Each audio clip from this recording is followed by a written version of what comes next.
গতকালকে একাদশী করেছিলাম, একাদশী ব্রতটা পালন করেছি। তো আজকে যদি সঠিক টাইমে পালনটা না করি তাহলে তো একাদশীটা করাটাই বৃথা হয়ে যাবে। তো সেই জন্য টাইমের মধ্যেই কিন্তু পালনটা করতে হবে। আর এখন বাজে সকাল 5টা, আর পালনার টাইম 6টা 22 পর্যন্ত আছে। তো ঠাকুরঘরে গেলে তো আমার 1 ঘন্টা তো সময় লাগেই, কিন্তু এই 1 ঘন্টা আগে ঠাকুরঘরে ঢুকতে হবে। এখন যদি বাজে 5টা, তাহলে ভাবো তো কয়টার সময় আমাকে ঠাকুরঘরে ঢুকতে হবে। তো সেই জন্য সকালের কাজগুলো অনেকটাই তাড়াহুড়ো করে করছি, যতটা শর্টকাটে করা যায় ততটাই শর্টকাটে করছি। তো যাকে অনেক কথা হবে বন্ধুরা, তার আগে বলো তোমরা সবাই কেমন আছো। আশা করছি রাধারানীর কৃপায় সবাই ভালো আছো। গতকালকে রাতে শকরা বাসনগুলো ধোয়া হয়নি, সেই জন্য তাড়াহুড়ো করে শকরা বাসনগুলোকে ধুয়েছি।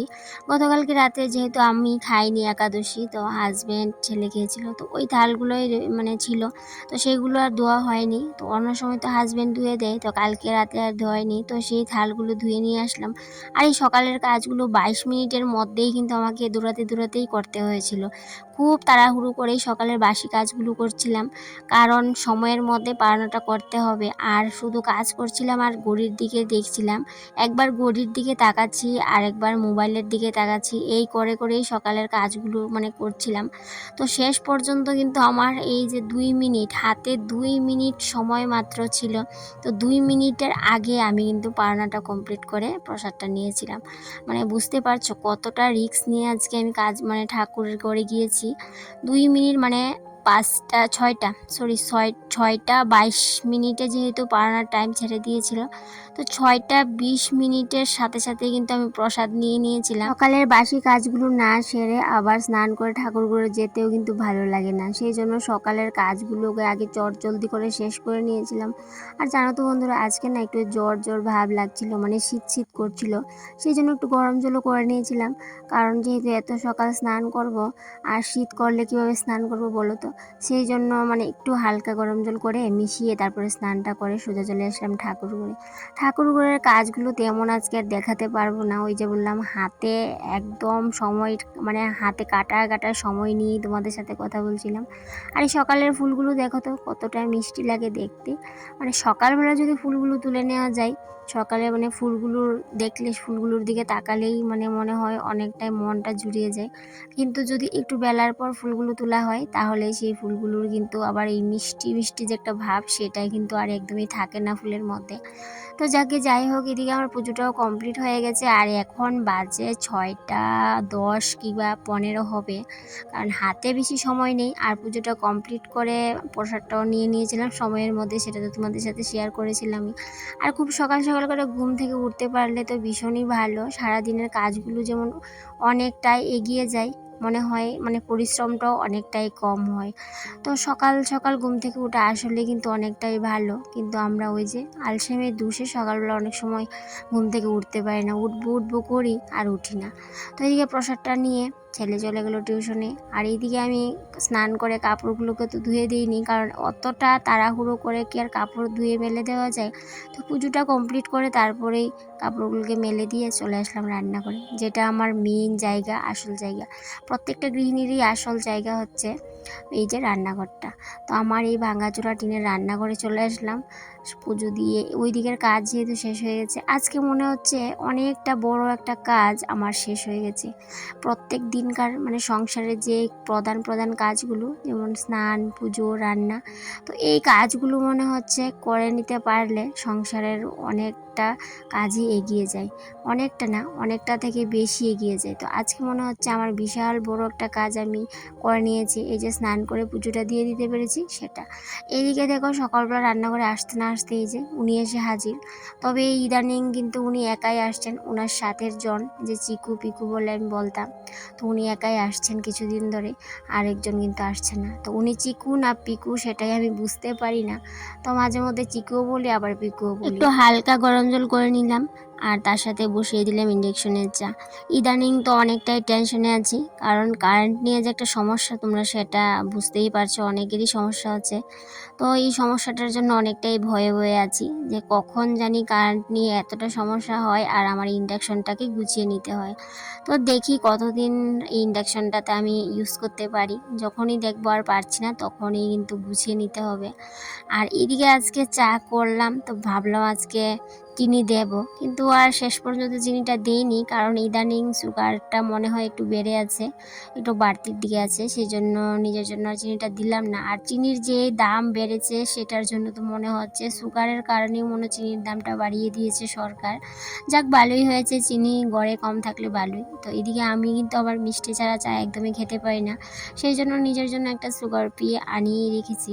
কারণ আমি একদম অনেক সময় কি হয় বলতো, একটু মুড়ি খেতে ইচ্ছা করছে, দুধ মুড়ি, তো সেটা আবার চিনি ছাড়া একদমই আমার ভালো লাগে না। তো সেই জন্য মাঝে মধ্যে দুধ মুড়ি যখনই খাই এই সুগার পিটা দিয়েই কিন্তু আমি খাই, কারণ মিষ্টি ছাড়া খেতে আমি একদমই পছন্দ করি না। চাটা খেয়ে একটু রেস্ট করে নেব, রেস্ট বলতে ওই চুলটা শুকাতে শুকাতে যতক্ষণ রেস্ট করা যায় ততক্ষণই। তারপরে এদিকে আবার ছেলে টিউশন থেকে এখনো আসেনি, ও আসলে আবার স্কুলে যাবে, ওর জন্য রান্নাটা করতে হবে। আর আজকে রান্না কি করব সেটাও কিন্তু অনেকটাই ভাবনার বিষয়, অনেকক্ষণ ভেবে চিন্তে শেষ পর্যন্ত ডিসাইড করে নিয়েছি। প্রত্যেকটা গৃহিণীরই মনে হচ্ছে এই প্রধান সমস্যাটা সব আছে, কারণ রান্না যে কি করা হবে প্রত্যেক দিন যে একটা ভাবনা চিন্তা করা, সেটাও মনে হচ্ছে আমাদের ব্রেনের মধ্যে অনেকটাই চাপ পড়ে যে প্রত্যেক দিন কি রান্না করি, যতই করে সবজি থাকুক বা মাছ মাংস থাকুক, যে রান্নাটা কি হবে সেটা নিয়ে এক পর্যায়ে কিন্তু অনেকটাই চিন্তা ভাবনা আমাদের করতে হয় প্রত্যেকটা গৃহিণীকে। একাদশী যারা যারা পালন করি আমরা কিন্তু সবাই কম বেশি জানি যে একাদশী পালন করার পরের দিন নিরামিষ খেতে হয়। আগের দিনও খেতে হয়, কিন্তু আগের দিন অনেক সময় খেতে পারে, অনেক সময় আবার পারিও না। পরের দিনও কিন্তু খেতে হয়, কিন্তু পরের দিন যদি আমি খেতে না পারি অর্ধেক হাফ বেলা হলেও খাওয়ার চেষ্টা করি নিরামিষটা, কারণ সব সময় তো সম্ভব হয়ে ওঠে না যে একটা পুরো আগের দিন নিরামিষ খাওয়া। পরের দিন তো এমনিতেই রান্নাবান্নার তেমন কিছুই থাকে না করে, যেহেতু আমি খাই না। তো পরের দিন আবার নিরামিষ, যেহেতু সাংসারিক মানুষ আমরা, সেটা আর সম্ভব হয়ে ওঠে না। সেই জন্য এই যে হাফ বেলার জন্য নিজের জন্য একটু কারকল সিদ্ধ দিয়ে দিয়েছি, আর এদিকে টমেটো দিয়ে টক করেছি। যেহেতু প্রচণ্ড গরম পড়ে ইদানিং, তো এত গরম পড়ে এই টকটা কিন্তু গরমের মধ্যে খেলে শরীরে যেমন মনে হয় অনেকটা শান্তি অনুভব করা যায়, কারণ টকটা গরমের মধ্যে ভীষণ প্রিয়, আমাদের ঘরের সবাই পছন্দ করে। ছেলের জন্য ভাতটা বেড়ে ঠান্ডা করে নিয়েছি, সাথে টমেটো টকটাও নিয়েছিলাম, ঠান্ডা হয়ে গেছে। তো ওকে ভাতটা দিয়ে আসলাম, দিয়ে টিফিনটা রেডি করে ব্যাগে গুছিয়ে দিলাম। ওকে আবার একটু এগিয়ে দিয়ে আসবো, দিয়ে এসে আবার সংসারের যা যাবতীয় কাজ আছে সেগুলো তো সারতে হবে। আমরা হলাম গৃহিণী, আমরা কি আর বসে শুয়ে দিন কাটাতে পারি? আমাদের কিন্তু ওই সারাদিন কিন্তু ওই ঠেলাগাড়ির মতো কাজগুলো করতেই হয়। তবে হ্যাঁ, সংসারের কাজগুলো করতে আমি ভীষণ পছন্দ করি। তো নিজের সংসার নিজেকে তো করতে হবে, কাজগুলো যদি ভালোবেসে না করি তাহলে সেই কাজগুলো কিন্তু আমাকেও ভালোবাসবে না, তাই না বলো? তো সেই জন্য নিজের কাজগুলোকেও ভালোবাসি আর কাজগুলো আমাকে ভালোবাসে। এদিকে দেখো নিজের জন্য একটু কাঁচা লঙ্কা, তার সাথে ঘি, আর নিলাম কারকল সিদ্ধ। ভাত খেয়ে ওই যে বললাম ডিউটি তো আমার সারাক্ষণই লেগে থাকে। তো আজকে কি রান্না করব বললাম, আমি সকালবেলায় প্ল্যান করে নিয়েছিলাম। এদিকে কুকারে দিয়ে দিলাম ডিমগুলাকে, আর এদিকে এত গরম দিয়েছে বাইরে, গরমের মধ্যেই কিন্তু রান্নাঘরে আমি কাজ করছিলাম, কারণ প্রত্যেকটা গৃহিণী আমরা কিন্তু গরমের মধ্যেই কাজ করি। শুধুমাত্র যে আমি কষ্ট পাই সেরকম না, প্রত্যেকটা গৃহিণী কিন্তু আমাদের আমরা অনেকটাই কষ্ট পাই। এই গরমের মধ্যে রান্নাঘরে কাজ করা ভয়ঙ্কর একটা ব্যাপার, তার মধ্যে যদি আবার টিনের ঘর হয় তাহলে। আর এইদিকে আমাদের আমার রান্নাঘরটা যেহেতু পূর্বমুখী, সেই জন্য অনেকটাই গরম, আরও বেশি দ্বিগুণ লাগে। সূর্যটা যেহেতু পশ্চিম দিকে চলে আসে, আর তখন কিন্তু পুরো রোদ রান্নাঘরে চলে আসে, সেজন্য আমাকে সকাল সকালে রান্না করে নিতে হয়। কিন্তু অনেক সময় কি হয় বলো তো, সকাল সকাল কিন্তু রান্নাটা করে নিতে পারি না, আর সেই জন্য এই রোদের মধ্যেই অনেক সময় কষ্ট পেতে হয়। অনেক সময় না, বেশিরভাগ সময় কিন্তু আমি দুপুরের পরই রান্নাটা করি, তো সেই জন্য অনেকটাই কষ্ট পেতে হয়। তবুও যতই কষ্ট পাই, নিজের রান্নাঘরটা নিজে কিন্তু গুছিয়ে রাখতেই পছন্দ করি, পরিষ্কার রাখতেই পছন্দ করি। আমার এই টিনের রান্নাঘরটাকে আমি ভীষণ পছন্দ করি, সেই জন্য নিজের মতো করে একটু পরিশ্রম করলেও নিজের মতো করে কিন্তু গুছিয়ে রাখার চেষ্টা করি। তো এদিকে কারকল ভাজা করেছি, আর এদিকে ডিম সিদ্ধ হয়ে গেছে। এবার ডিমগুলোকে পেঁয়াজি করে নেব, আর তার সাথে তো টমেটো টক করেছি। এত গরমের মধ্যে যদি আবার পাটার মধ্যে মধ্যে বাটাবাটি করো মশলা, তাহলে তো বুঝতেই পারছো কতখানি গরম লাগবে। তো সেটাই, তো এই যে আমি ডিমটা পেঁয়াজি করব সেটার জন্য কিন্তু মানে শুকনো লঙ্কা আর পেঁয়াজ সেটা কিন্তু আমি পাটার মধ্যেই বেটে নিয়েছিলাম। ওই যে বললাম আমি যখনই যাই কিছু রান্না করি না কেন পাটার মধ্যেই কিন্তু মশলাটা করি।